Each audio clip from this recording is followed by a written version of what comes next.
Working with female leaders inspired the creation of the Women in Leadership series, a project close to our heart aimed at creating a vibrant community of innovators, scientists, and changemakers. While we may not be able to address every challenge, we hope to offer a beacon of inspiration, insights, and motivation for women. We have partnered with some of the most incredible women leaders who are eager to share their stories, their successes, and their struggles. These women are pioneers in their fields, breaking barriers and paving the way for future generations. Thank you for joining us on this journey. I'm so excited to talk with you and learn more about your leadership journey and just your path that you could share with the broader community. It's really inspirational. So maybe just to start, why don't you introduce yourself and walk us through the evolution of your career and leadership journey?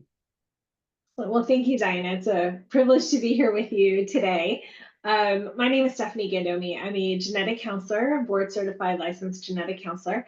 I actually started my training at University of Melbourne many years ago, many decades ago, and ended up having to kind of come back to the United States and take my training over again because it wasn't, unfortunately, reciprocal. Yep.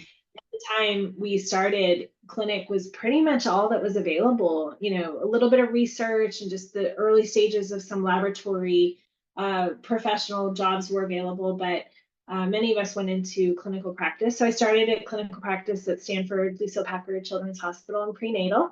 And then within a few years, found myself actually moving into industry. So I spent a significant portion of my career in industry, and then actually took the first ever position at Blue Shield of California. It was the first time a genetic counselor was ever hired to take on the genomics division at Blue Shield, and then went from there to United Healthcare as the director of genetics. After that, spent a little bit of time doing market access work, policy work, and some compliance and coding work back at the laboratories.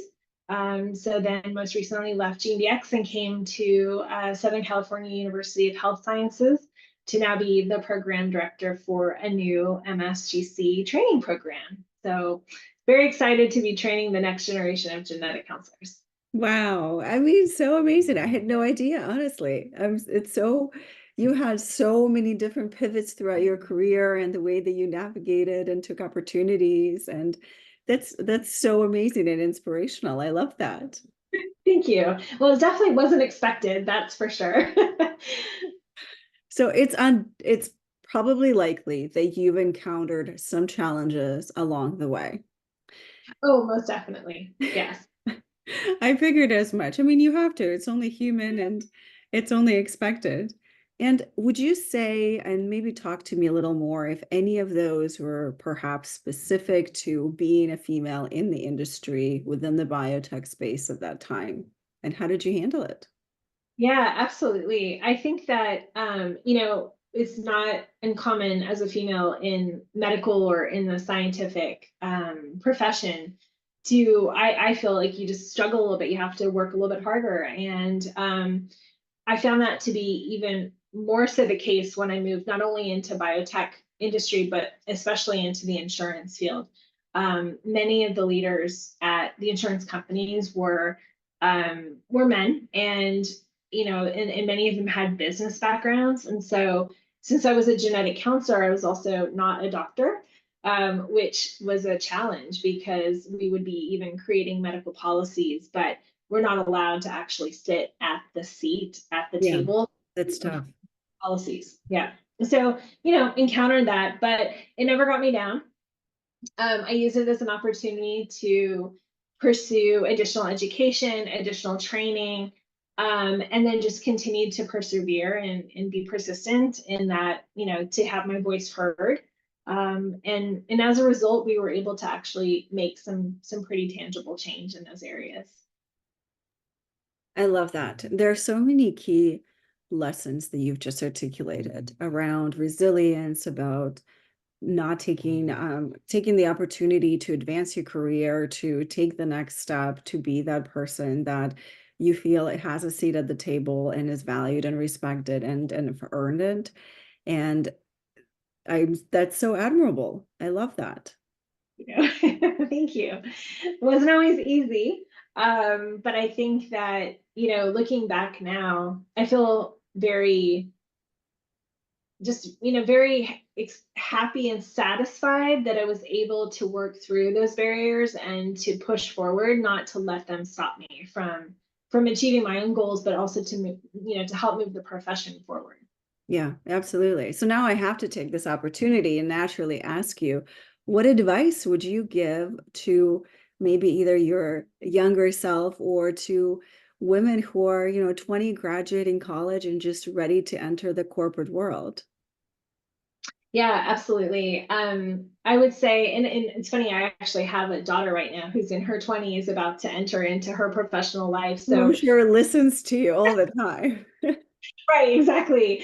But we have these conversations about what's it like, and she's watched me grow my career and so, and I plan on also saying this to our students as well as they graduate and move into their careers that, you first of all and foremost, you have to find something you're incredibly passionate about. Because if you're not passionate about it, then no one else around you is going to feel that passion either. And that's already going to put you at a disadvantage. You have to be resilient. You have to have that vision. And really, just anytime you feel fear, really own that and just say, okay, I'm afraid. That's okay. That's normal. Most leaders are afraid. And that fear sometimes is the differentiator between the person who really continues to persist forward versus the ones who just stop at that point. And Yeah. I've spent a lot of time reflecting on how I look back in times where I had fear, or maybe I should have had fear, but I didn't. And I just continued to move forward anyways. And I'm like, wow, I think that was really the pivotal moment. And not taking no for an answer. Even when, many of the programs we started in the past, the initial response, whether it be for funding or additional headcount, or even to, create that job, the first reaction was always like, no, or we don't have the money, or we don't have the budget. Then go back, get the data, get the evidence, build the business case, and just keep persisting. And even medical policies that originally were shot down that we tried to get published, the initial reactions were like, no, no, no. And then maybe it was like the fourth or fifth time to receive the answer that we finally got the yes. So just keep persisting. And if you don't get the answer you're looking for right away, then find another, angle, or find another opportunity to try to convince the stakeholder that that idea has merit. And don't give up, especially if you feel like deep inside that's something that you want to see come to life. It's so critical to say that, particularly in our time as we're watching sort of the kids in high school and college grow up and how they approach problem solving, critical thinking, how there's this almost stigma around that generation of instant gratification and something that's owed to them. And that's not how, I grew up. It's not how you grew up. And it's almost like this expectation that this generation has of things are going to be easy, they're going to be given to me, they're going to be achievable and almost instantaneously. And when they have that, they come into all of the situations that you've just described, and they're just either highly disappointed or they don't know how to deal with it. Yeah. And I mean, I'm sure you've seen that probably with your daughter. I see that with my kids, and I'm trying to instill those values every single day. I'm not getting through just yet, but I'm working on it. Well, I think that's actually, it's true. I mean, we can say that it could be generational, and there are a variety of different theories as to Yeah. why, that's the case, or people perceive it to be the case. I think it's also the case even with other generations as well, where, maybe it's just a human factor, that there's this feeling that I have an idea or I have a want, and I deserve it, or it needs to happen right away. And my least favorite word in the English language is the word deserve, Yeah. because I actually don't think anyone deserves anything. I think you really have to work hard for everything. Yeah. And who's to say that you deserve it, right? So I think when there's an idea or a project or program that you believe in, know right off the bat, you're probably going to have to work extremely hard for it. I will give credit to the younger generation. I know often they can get a little bit of a bad ref for some of the behaviors and, whatever, but I'm sure all the other future generation, older generations had issues too. But one thing I have seen that I admire about them is that if they don't get what they're looking for today, they then look for alternative paths, right? And I think that we have to give them credit that they're not giving up, at least, and they also don't necessarily put up with as many no's. So I think that's given birth to a lot of younger professional women saying, look, I'm not getting anywhere in a corporate ladder or a corporate situation. I'm going to go start my own business, or I'm going to start my own career.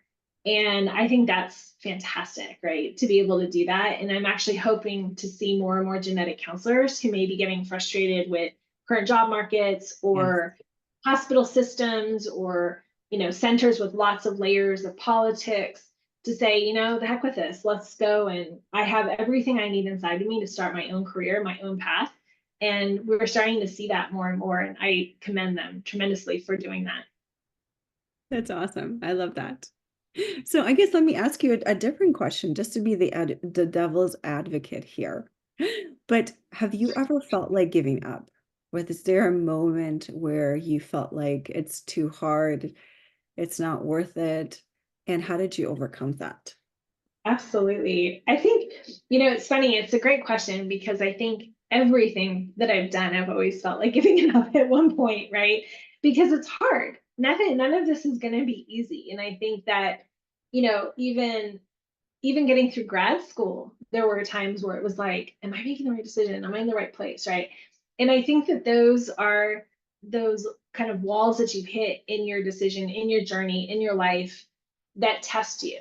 And if you give up, it depends on why you're giving it. If there's another opportunity that you feel is better to pursue, then maybe giving up in that situation isn't really giving up. It's just pivoting. It's changing careers, directions, and that's okay. But if you're giving up because of fear, if you're giving up because of insecurity, those are the times that make you stronger. It's when you have to kind of take a step back and say, why? Why am I giving up? Or why do I feel like giving up?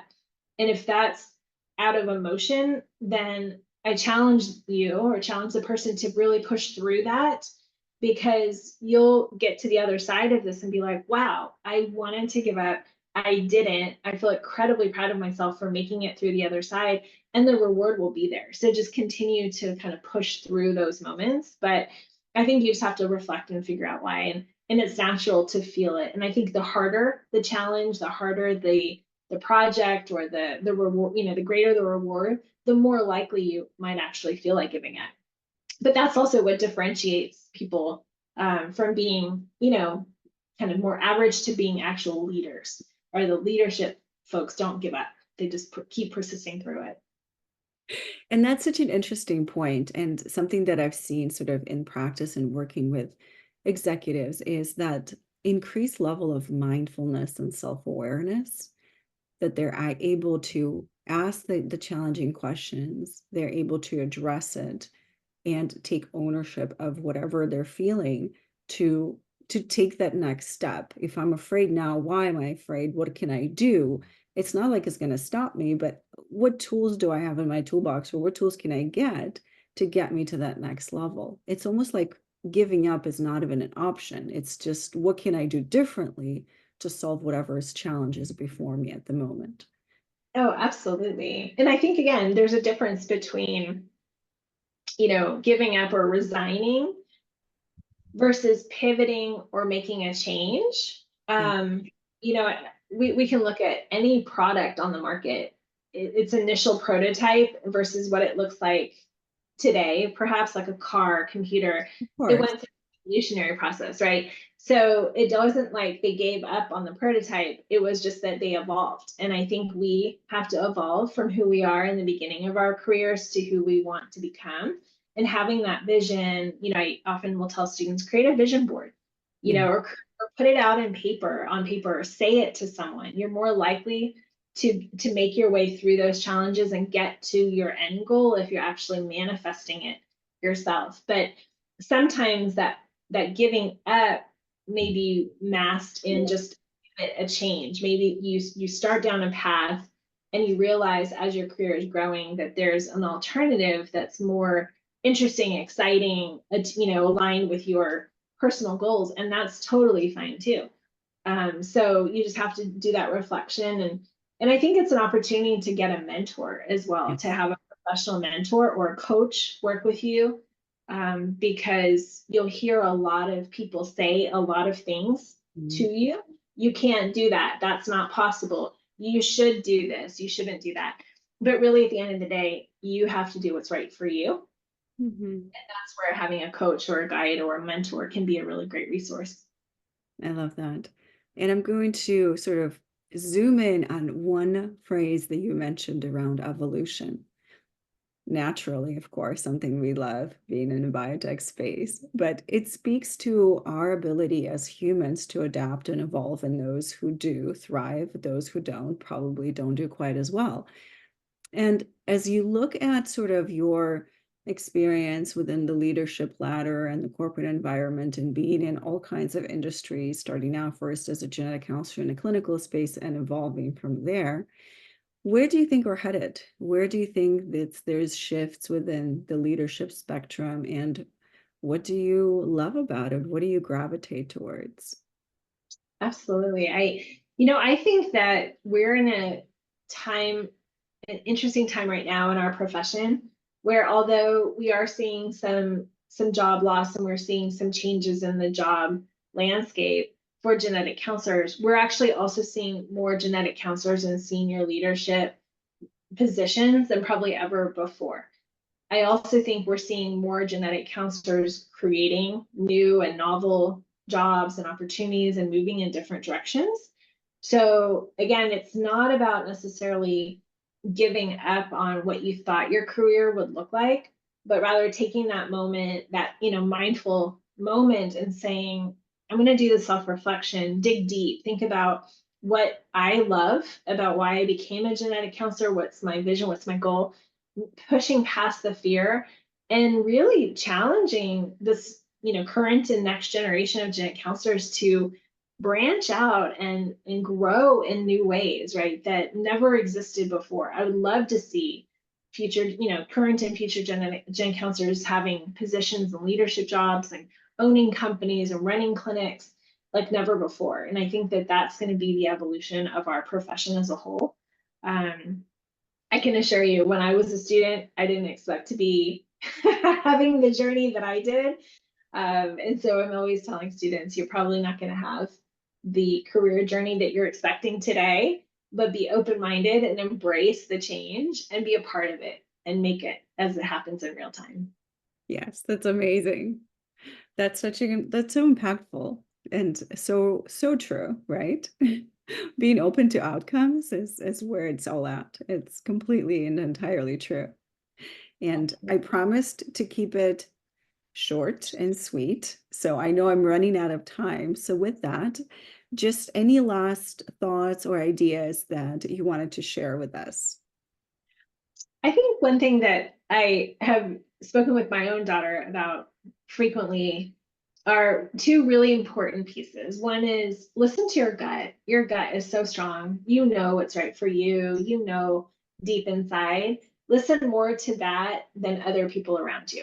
It's great to have mentors and support, to have a partner, to have a spouse or friends that give you advice. But at the end of the day, you have to do what's right for you. And so I think the more you align with your own instinctual message, and the messages that you're getting internally, that's really going to lead you the right direction. And second of all, just really be open-minded and not be afraid of opportunities that kind of present themselves out of nowhere. I think that it's tempting to often encounter a new job opportunity or to think about making a pivot and not really knowing what to expect. But I think that those often, more times than not, turn out to be just the hidden gems, right? That will really catapult your career in a new direction. So I encourage you to be very open-minded about everything. And if it's wrong, okay, then you make a change. No big deal, no loss.